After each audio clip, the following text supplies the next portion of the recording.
there was an event here, Telemundo Colombia journalism event, and the director of the show was present, and he said to me, "I think you'd be good for my next show." And I said, "Okay."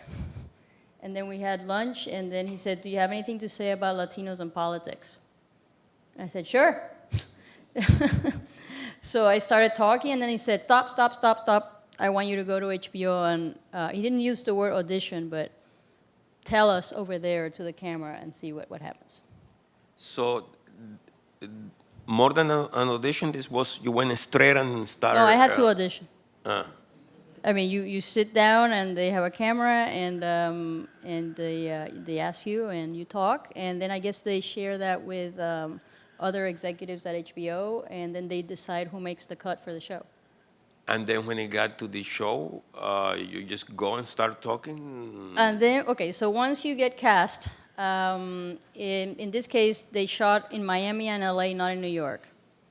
So those of us that were in New York were flown to one of those locations. I think all of us were flown to Miami. And then there's a studio. You go into the studio, and there's a very, the most, I mean, I'm a filmmaker, but that was the most elaborate camera setup I had ever seen. And there's a white backdrop, and you stand there, and you talk to the director. I think it depends on who the person is. Some people are just asked questions. In my case, I had a very particular thing I wanted to say in a particular way, so I said, I want to do my thing first. And I did, and then he said, "Okay, so let me ask you some questions." So that's how it went.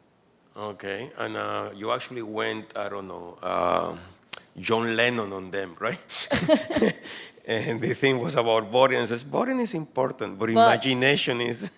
Well, what happened was when Alberto approached me originally, he said it was about Latinos and politics.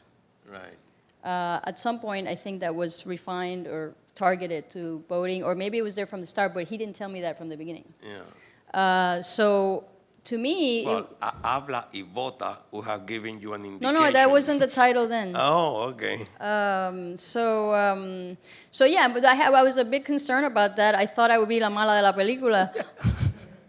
You know, the only one not talking about voting. No, there were no, but there were other people not talking about voting. And to me, I think it was important that to say that politics could not be reduced to voting, and that well, certainly voting is important or can be important in certain junctures. That there are other things that we have to think about. And to me also, I had when you see something like the Democratic Convention, which is the political party that's making the biggest efforts to recruit, or I mean, not that great an effort, but bigger efforts to recruit Latino voters or motivate voters to go. And you see how Latino participation in politics is not narrated in such a way that it doesn't have a past.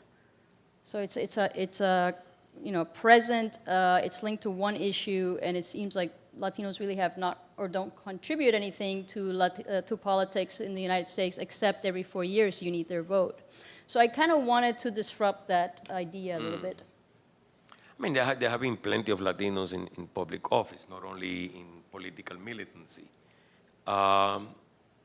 But it is telling that, except, maybe with the exception actually of San Antonio, where Latinos have a lot of political power and they control politics actually. Maybe Cuban Americans actually. Miami. In Miami, yeah, Cuban Don't Americans forget in Miami, yeah. And I mean, Cuban Americans, but Cuban American political power was predicated on location. Had they been not in Florida, which is a swing state, right, and been in California, they would be like the Vietnamese, that they care a lot about communism and, like Cuba and stuff like that, but their vote would have been diluted, right? So you mean in national elections? Yeah, because there's right, also the local power is very strong. Yeah, but the local power is strong, right? So, I mean, there is plenty of example of, all Jews and the Israeli lobby, right? And it's an amazing, enormous amount of political power.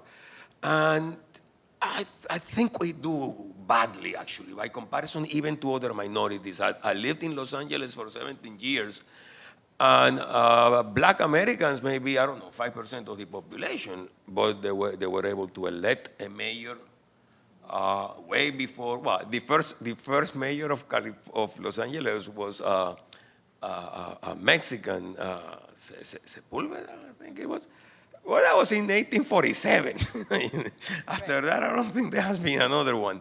So, I mean, there is. There has been another one. Which one? Which one? Villarraigosa. Oh, Villarraigosa, yeah, until recently, after I left, Villarraigosa, right. And now, actually, Garcetti is part Mexican, part Basque. But my point is that black political power, actually, in many places, even where they're a minority compared to Latinos, it's striking, right? So there is plenty to do with voting and yes, electoral politics. But you're right. There is also an illustrious tradition of militancy of. But it wasn't so much to make the distinction I was trying to make was not only between, let's say, mainstream politics and more radical politics. It was also that I think in the so-called liberal democracies, people tend to equate voting and politics, or that voting is the epitome of politics. And to many, everyday, from the everyday to major decisions, that's not necessarily the site of the political. So that's really my main point. And that was well, and you were the only person who made that point, so right. it had to be made. So why don't we open the conversation, and if you have any questions, any comments, any. I must say that this is the second time that I saw the documentary, and I enjoyed it even more the second time. Maybe because the first time I was expecting more, but then today I wasn't expecting anything. Actually, it was refreshing. It's very well edited. Mm-hmm. You may be able to say something about that, the artistic or the aesthetic components, that white minimalist. I'm not a director, so I couldn't really say much. You have directed. I mean, there is. I mean, and I am a director. The camera movement. Well, the series has a look. So if you see other so if you see other specials, you see they look similar or the same. So it already has a commitment to a certain look, a minimalist look that concentrates on the person, let's say. Yeah, right. I mean, what I would say that I saw it in the premiere. I hadn't seen it before, and I saw it with a crowd of people. I was a little afraid, but I think one of the things that struck me upon seeing it was that there was a great diversity of people and points of view. Yeah. And that's unusual in the representation of Latinos. And backgrounds. Like in any opportunity you get to see Latinos in mass media, which is one of the areas of study, or my areas of study. So I felt that was an achievement of the piece, that it really showed you Latinos not only from different backgrounds or from or racial identities or sexual identities, genders, but also different intellectual perspective, and that's really rare in American mass media. Yeah, that's true. And the other thing that I was struck by is the movement of the camera, right? The people will go into focus, out of focus, they will seem to be moving to the left and to the right. I don't know technically how they accomplished that, but actually gave a sense of movement, of dynamism, and made it even more appealing, I think. Any questions? Yeah. Since they're recording this. Okay. I don't think this is a question, but something that was running through my head. I'm first generation Dominican American, and my mother and my sisters were the only ones in their family who came to the United States from the Dominican Republic. And I didn't realize the significance of that till recently. And this is the first year that I was able to vote. I turned 18, and it was super exciting for me. Just because, it's finally my right, something I can do, and what else can you do really at 18? You can do a lot. I'll give you some ideas. Please, let's discuss after. He was talking about drinking or something like that. Not legally. I wasn't talking about that. Well, I noticed that since this was my first chance to vote, I was very involved in, the primaries and who I was going to vote for, what was going on, the candidates, what were they doing. And I saw that with my sisters and my mother, it's it's not very much about reading or watching the debates. It was more about who are my friends voting for? What are they voting for? My sisters vote for who my mother's voting for, and all this. And I'm telling my mom, like, you need to know what's happening, you know? It's not just about voting. My mom has always voted, which I'm super proud of her for doing. My sisters sometimes, but also just being informed, like knowing why you're voting for this particular candidate. So I've made it a point to like tell my mom, like, hey, like there's a debate on, let's watch it in Spanish. You know, let's do this together, let's figure out what's going on, and then we can go, and the day it comes to vote, we know what we're doing, we know why we're doing it. I just wanted to say that. Thank you. Well, I must say that, I mean, it's easy to know in presidential politics what these sides stand for. It's obvious, right? But in all of these local elections, particularly in California, where they have all of these referendums, actually, I will do like your mother and your aunt, right? If my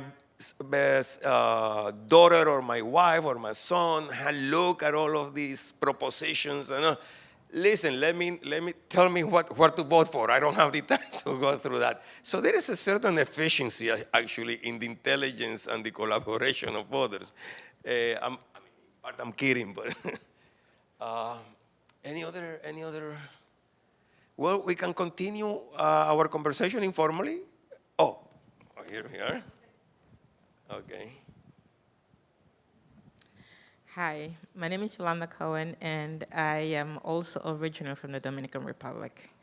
But as soon as I was able to, I became a U.S. citizen. And I feel very strongly that everybody should vote.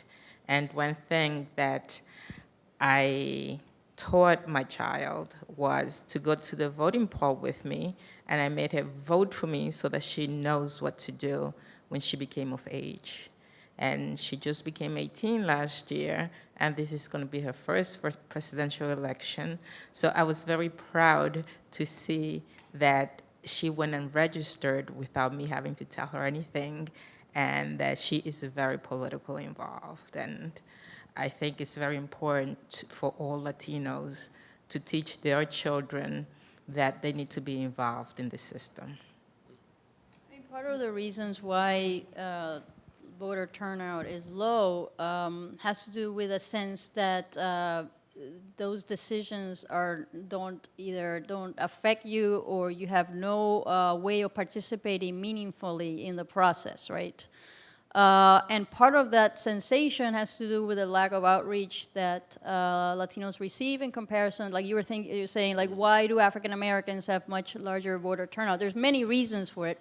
But one of them is that there's very little concerted effort to reach out to Latino voters in particular from both parties. One does a bit more than the other. But so I think that the Latino apathy, let's say, or a sector of Latino apathy to voting is not simply that people don't want to do it, but that there is a lack of relationship, let's say, between the political apparatus and sectors of the Latino community, and that people just don't see the stakes. So I think part of it is I mean, one of the questions is how to change that perception, and what is the responsibility not only of Latinos, but of the political parties and other groups in enfranchising Latinos to be part of the conversation.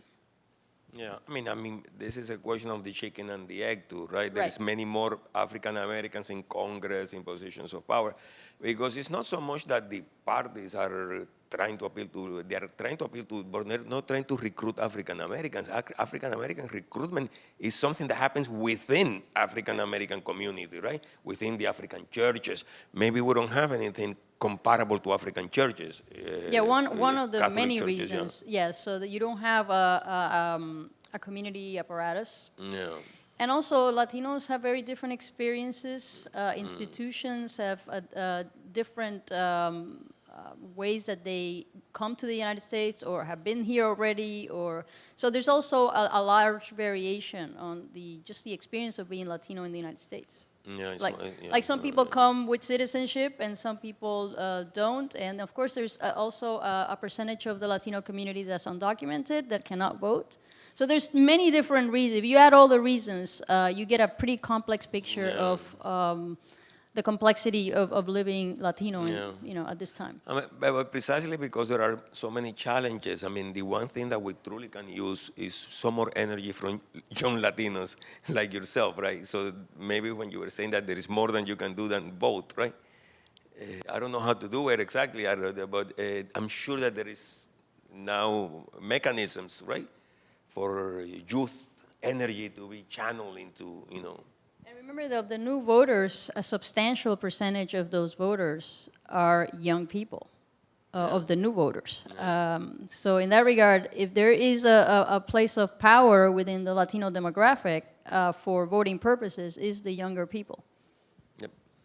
I just want to, first of all, I want to thank you. You got us here because I came before, and I'm sorry that I missed the movie, but I was told that we will be able to see it later on, and we will show it at Centro Cívico Cultural Dominicano.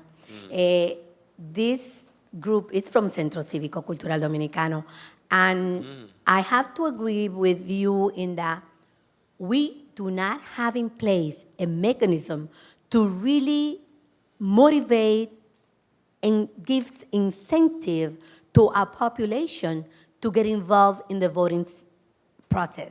Right now, even though this movement is going on, vote and register, you don't feel it out there. You do not. We get together every first Wednesday of the month. It's legal.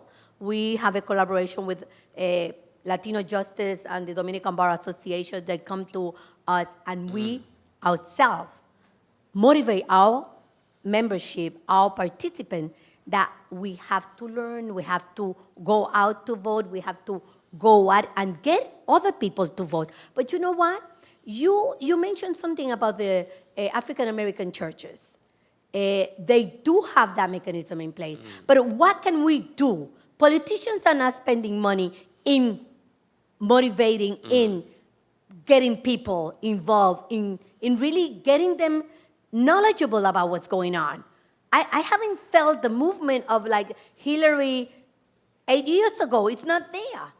And this is what, a month away for election? So what are we doing to really get our Latino vote in place, to motivate them, to get them involved, the young ones, the old ones, like Janire. Janire, you know, she participates, she knows, we are always talking. She's in college, she talks to them. These are individuals that are here that they know they are into it. But this is not enough, you know? This is not enough. We have to really try to see where are the politicians into this? Where is the money that can be spent to let the community know that this is going on, that there's no flyer, there's nothing going on. We need more than that. We have the population, and like you said, African American, they recruit themselves. We have the number. But where are we in the political system? I don't want to die before I see all my young adults there. The reason why I'm here is because she is one of us, and I want her to really push and push. Yolanda, she's doing, I mean, I couldn't be any prouder than the way I feel about that. But that's not enough. The population is there. We have the number. I'm here because I want to know what can we do beyond us to really get them moving, to really get them here. And this is a month, less than a month, you know? Well, I mean, so I think I'm glad about the movie, by the way. Thank you. One obvious thing, I guess, is that there are groups that are working on getting the vote out. Like, obviously, Voto Latino is one of them, and then there's other local initiatives in different parts of the country. So I think part of it is creating communication networks so people know what other people are doing and can collaborate, because that's another element. So it's not that there's no initiatives. There actually are some initiatives. There are some organizations that are doing things, but perhaps they're not as coordinated and as well funded and as well manned, like not enough people working in them to feel, to have that feeling that change is happening. But one obvious thing that can be done is to reach out to those organizations that are doing things. And obviously, in this film, Maria Teresa Kumar, who heads Voto Latino, it would be one logical place to connect to and see if there are some resources or some ways that what they're doing in different parts of the country can be reproduced in a community that maybe is not getting that attention. I mean, it's always been true historically, right? That some groups are much more politically inclined and politically active than others and politically powerful. Even groups that were not particularly economically successful, Irish Americans are a perfect example, right? Irish Americans were poorer than most other white ethnic groups, but they were more politically powerful than they made politics a career, right? We are not Latinos like the Irish Americans, right? We are more like the Polish Americans or Italian Americans that took them a long time to gain some political power. But precisely because of that, we should do more to promote it, right? Since it's not something. It also depends on circumstances. For instance, Cuban Americans in Miami are highly invested in mainstream politics. Yeah, but this is a group that was already politicized before arriving, right? Yeah. Right. Well, it's more diverse, but I'm will saying be that like the- what I'm saying is that, for instance, in Texas, you know, one of the major contributions of Mexican Americans in Texas to the civil rights, the Latino Mexican civil rights movement was the creation of a political party that eventually, one generation later, spawned politicians that became mayors of San Antonio and became senators and so forth. So there are parts of the country, so I think in that regard it would be to analyze what are the conditions that produce more participation versus what are the conditions that produce less. I think some of the conditions that produce less is when people feel not only distant from politics, but feel marginalized more broadly by their city. Like, if you don't feel you really belong to that city or to the country for that matter, I think getting people motivated to participate in the political process is a lot harder than when people view what the stakes are. And that depends, I think, depends where you are in the country and depends what are the conditions of arrival. Like in the case of Cubans, you know, their condition of arrival was highly politicized. or Venezuelans today, actually. Yeah.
No, but we can continue now we need more energy and therefore we need spirits. And there are some spirits there and spirits meaning alcohol. We get it. Okay, I don't know. The reference to African churches and stuff like that, Right. maybe we were still in the spiritual realm. So thanks a lot for coming and Thanks so much.